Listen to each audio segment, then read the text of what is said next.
One of the most common things people say when they first start learning about crypto is, I think I probably missed the boat if on. And that reaction is completely understandable because when people hear stories about early Bitcoin investors, it can feel as though the opportunity has passed them by. But the way new technologies actually spread through society is often very different from how it looks in hindsight. Most major technologies follow something called the adoption curve. At the beginning, only a small number of people understand the technology. The developers, engineers, specialist investors. Then gradually the technology improves. Infrastructure gets built, regulation develops, and then large organisations begin exploring it. And only after all of that does the wider public begin to pay attention. We saw exactly the same pattern happen with the internet. Think back to the early 1990s, the internet was being used mainly by researchers and technologists. By the late 90s, it started appearing in businesses and technology companies.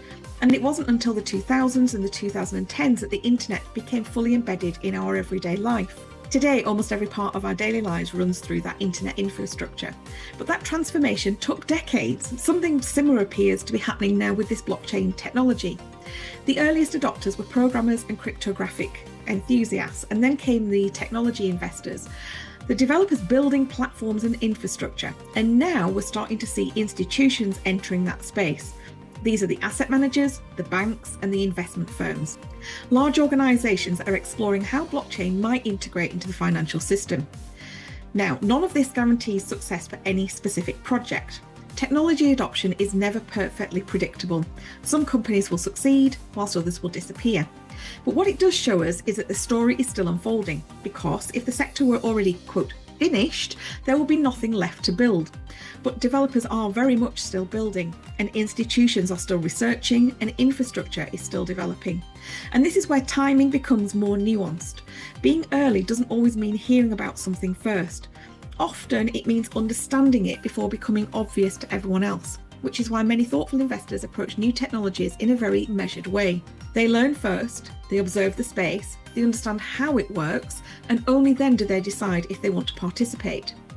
For many of the students at CryptoGran, that learning phase is actually the most valuable part, because once you understand the landscape, the decisions become far clearer.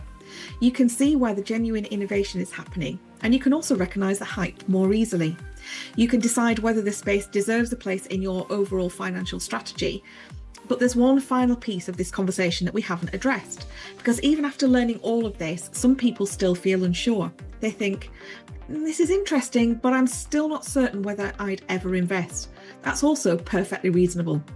Which is why the final video in this series is not about persuading anyone to take action.